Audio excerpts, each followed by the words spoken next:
Hello friends, જય શ્રી કૃષ્ણ, જય મહાદેવ, જય અંબે. આપણે પીનટજી ઓઇલથી ખૂબ સરસ રેસીપી અને યુનિક રેસીપી, યુનિક તો નહીં કહેવાય પણ આપણી દાદી નાનીની રેસીપી તો કહેવાય જ. એનું નામ છે પાટોડી. પણ પાટોડીમાં પણ કંઈક નવું.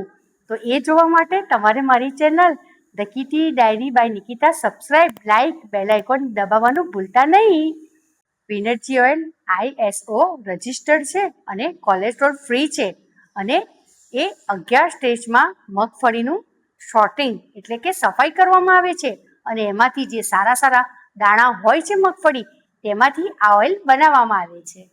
આપણે બનાવવા જઈ રહ્યા છે બીટની પાટોડી. પાટોડી તો ઘણા બધા લોકો બનાવે છે, પણ આપણે થોડું આજે ન્યૂ કરશું બીટની પાટોડી. તો બીટની પાટોડી માટે સૌપ્રથમ આપણું સિંધવ મીઠું કે નોર્મલ મીઠું, તે જે તમે ખાતા હોય તે, 1 વાડકી ચણાનો લોટ, 1 વાડકી છાશ, અડધી વાડકી રવો, ટેસ્ટને અકોર્ડિંગ મરચાં આદુની પેસ્ટ, હિંગ, બીટ ઝીણા સમારેલા, લસણની પેસ્ટ અને વઘાર માટે રાઈ. અને વઘાર નાખવાનો છે અને પાટોડી બનાવવાની છે આપણા પીનટજી ઓઇલમાં. સૌપ્રથમ આપણે જારની અંદર આપણા બીટ જે ઝીણા કટ કરેલા છે તે નાખી દેશું. ત્યારબાદ આપણે 1 વાડકી છાશ લીધી છે એ પણ નાખી દેશું. અને છાશ જો તમારી ખાટી હોય તો તમે એની અંદર થોડું પાણી એડ કરી શકો છો. આપણે 1 વાડકી ચણાનો લોટ લીધો છે, અડધી વાડકી રવો લીધો છે, તો આપણે બે મળીને 1.5 વાડકી જેટલું આ એક જ્યુસ જેવું એક થીક બીટનું લિક્વિડ ફોર્મ બનાવવાનું છે. કારણ કે આપણને લિક્વિડ ઓછામાં ઓછું 1.5 વાડકી જોઈશે. તો હવે આપણે એને ગ્રાઇન્ડ કરી લઈએ. તમે જોઈ શકશો આપણી બીટની સરસ પ્યુરી જેવું છાશમાં બની ગયું છે. હવે આપણે બીજા જારમાં એ પ્યુરીને ખાલી કરી દેશું. ત્યારબાદ એની અંદર આપણે આપણો 1 વાડકી ચણાનો લોટ લઈ લેશું અને અડધી વાડકી રવો. હવે આપણે એને મિક્સર ગ્રાઇન્ડરમાં ગ્રાઇન્ડ કરી લેશું, જેનાથી આપણા ગાંઠા ન પડે. બીટ પાટોડી માટે સૌપ્રથમ આપણે આવી નોનસ્ટિક પેન મૂકી દીધી છે અને ત્યારબાદ આપણે પીનટજીનું ઓઇલ લેશું. એ આપણે 3 થી 4 ચમચી લીધું છે.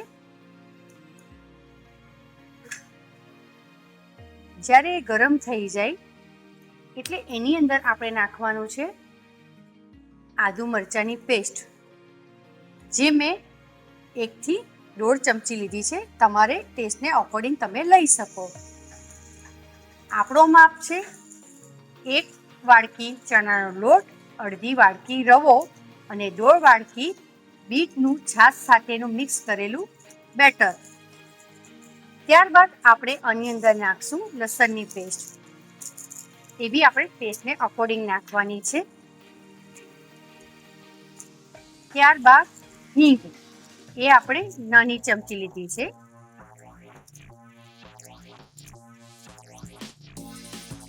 વન ટીસ્પૂન છે અને સ્વાદને અકોર્ડિંગ આપણું મીઠું. અને આ રીતે આપણે સોતે કરી દેવાનું છે અને સ્વાદને અકોર્ડિંગ આપણે મીઠું લેવાનું છે. મેં અહીં 1 ચમચી ટેબલ સ્પૂન લીધું છે. તમે તમારા ટેસ્ટને અકોર્ડિંગ લઈ શકો છો. હવે આપણે આને ધીમા તાપે સાતળી લેવાનું છે. ખૂબ સરસ સુગંધ આવી રહી છે. પીનટજીનું સિંગ તેલ ખૂબ જ સરસ અને કોલેસ્ટ્રોલ ફ્રી હોય છે.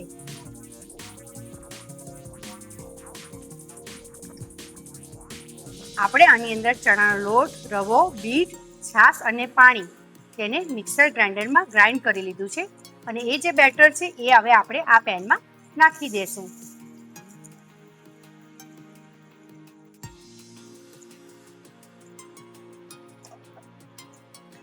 અને એને આ રીતે આપણે હલાવી લેશું. આને આપણે નોનસ્ટોપ હલાવવાનું હોય છે, નહીં તો એમાં ગાંઠા પડી જાય છે. એટલે આ રીતે તમારે બેટરને નોનસ્ટોપ ધીમા તાપે હલાવ્યા કરવાનું છે અને ધીમા તાપે કૂક કરવાનું છે. 10 થી 15 મિનિટ માટે. અને ગાંઠા ન પડે તેનું ધ્યાન આપણે રાખવાનું છે. આ સ્ટેજ પર આપણે પાછું થોડું 1 ચમચી જેટલું તેલ નાખવાનું છે અને એને આ રીતે પાછું સરસ રીતે મિક્સ કરી દેવાનું છે. એટલે આપણી જે પાટુડી છે, બીટ પાટુડી, એ થોડી શાઇન વાળી થઈ જાય. આપણે આ રીતે એક થાળી લેવાની છે અને પીનટજી ઓઇલને ગ્રીસ કરી દેવાનું છે. ત્યારબાદ આપણે આપણી જે બેટર બની ગયું છે, હવે આપણું બેટર રેડી થઈ ગયું છે, તો એને આપણે એક થાળીમાં સારી રીતે થાપી દેશું.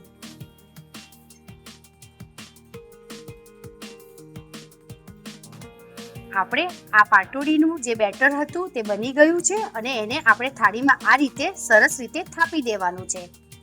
આ બીટ પાટોડી બાળકોને પણ ભાવશે અને મોટાઓને પણ ભાવશે. જે બાળકો બીટ કાચું નથી ખાતા તો તેને આ રીતે પાટોડી બનાવીને પણ આપણે ખવડાવી શકીએ છીએ. તમને ખ્યાલ જ છે કે સમર વેકેશન ચાલુ થઈ ગયું છે, તો છોકરાઓને ગરમ ગરમ નાસ્તો માટેની સરસ અને સરળ રેસીપી આપણી આ બીટ પાટોડી છે. હવે આને આપણે જરાક ઠંડી પાડવા મૂકી દઈશું 5 થી 10 મિનિટ માટે. અને જેમ આપણે ગોળ પાપડીને ચોરસ પીસીસ આપતા હોય એ રીતે આપવાના છે. હવે આના માટે એક વઘારની તૈયારી કરશું. હવે આપણે વઘાર્યું મૂકી દીધું છે, કારણ કે આપણે બીટ પાટોડીમાં ઉપરથી રાઈનો વઘાર નાખવાનો છે. તો તેના માટે મેં પીનટજી ઓઇલ લઈ લીધું છે. એ મેં આશરે 1 થી 2 ચમચી લીધું છે. જ્યારે તેલ ગરમ થઈ જાય એટલે આપણે એની અંદર રાઈ નાખી દેશું.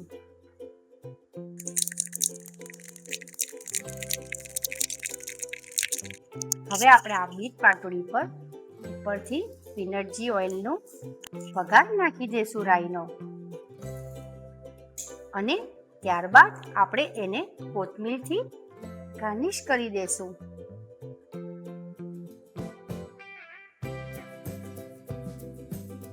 આપણી ખૂબ સરસ અને હેલ્ધી રેસીપી, જે બાળકોને પણ ખૂબ ગમે અને મોટાને પણ ખૂબ ગમે. બીટ ખાવાથી લોહીની ઉણપ હોય તો આપણે આ રેસીપી બીટ ખાઈને લોહી આપણા શરીરમાં વધારી શકીએ છીએ.